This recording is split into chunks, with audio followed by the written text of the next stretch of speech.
We're going to combine two of your loves now, Robbo, Serie A and Arsenal, because Arsenal is said to have contacted Inter with regards to Lautaro Martinez. We know that Inter have got to get some players off their books. They've got some financial troubles. What do you make of this rumour?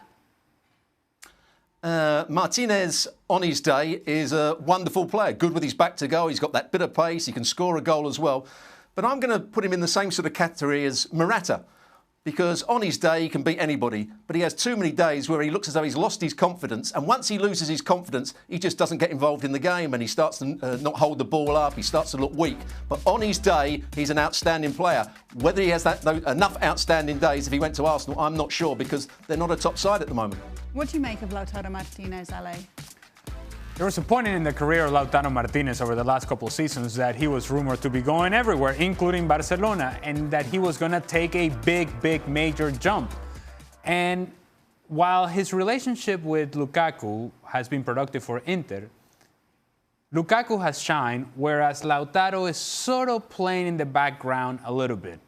If you make a move for Lautaro Martinez to go to Arsenal, it's for him to be the guy, similar to the story of Álvaro Morata, for him to be the guy. And what we've learned from Álvaro Morata is that when he has had the chance to be the guy, it hasn't quite worked out. I think Lautaro Martinez is a better player than Álvaro Morata. I think he would be more productive than Álvaro Morata in terms of that comparison. But I do want for him to find consistency, and that is the big question that he's yet to answer. Robbo, obviously there's no way they'd let go of Lukaku, so you understand why there's the links with a player like Lautaro Martinez. But is there a case to be made that perhaps because of the partnership that the two of them have, it would actually damage Lukaku at Inter not having Lautaro next to him?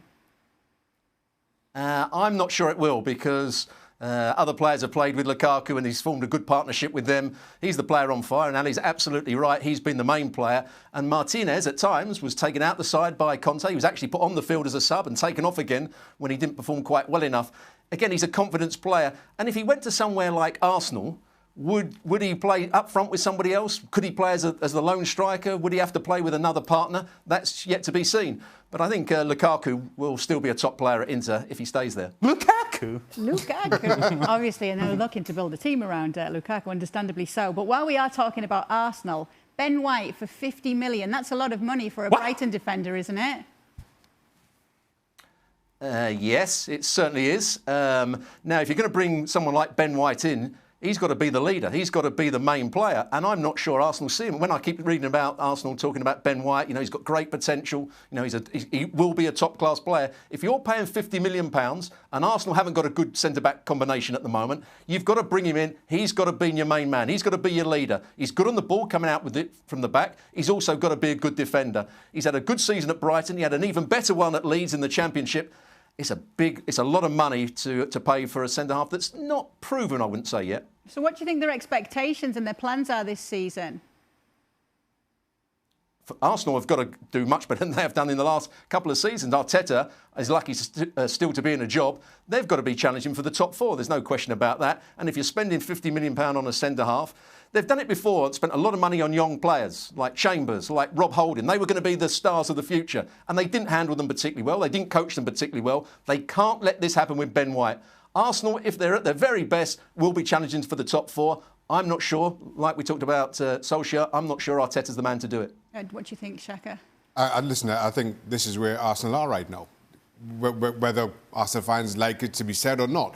But this is the kind of player that they have to go for. Arsenal, a club with money, let's be honest, they've not spent an awful lot over the last few years. But they have to make inroads into addressing their issues. Whether Ben White is the right player or not, time will tell. But Arsenal aren't in the market for top-rated, quality, experienced defenders where you know what you're going to get. They aren't that club anymore. Whether Arsenal fans like to hear it or not, they simply aren't. So they have to take these chances on young prospective talents like Ben White and hope that they come good. And hope that somehow translates into better league performances, better league finishes, and then all of a sudden they may find themselves in the market for more experienced centre-backs. As per the Lautaro Martinez, again, I didn't think this is the market that Arsenal were in. And to Ali's point, how bad was Lautaro Martinez this season when 12 months ago he's being linked with Barcelona? Now all of a sudden it's Arsenal who seems to be the only club knocking at your door. The two, regardless of the inconsistencies around Martinez, I just thought that was well outside of Arsenal's target market. Yeah, a little bit of a coincidence maybe that his form dipped after all that interest from the likes of Barcelona with Lautaro Martinez. Are you saying it's going to go up now that Arsenal have been in? It's going to improve? By the way, you say a chance for Ben White, that's a £50 million chance that they're taking. I mean...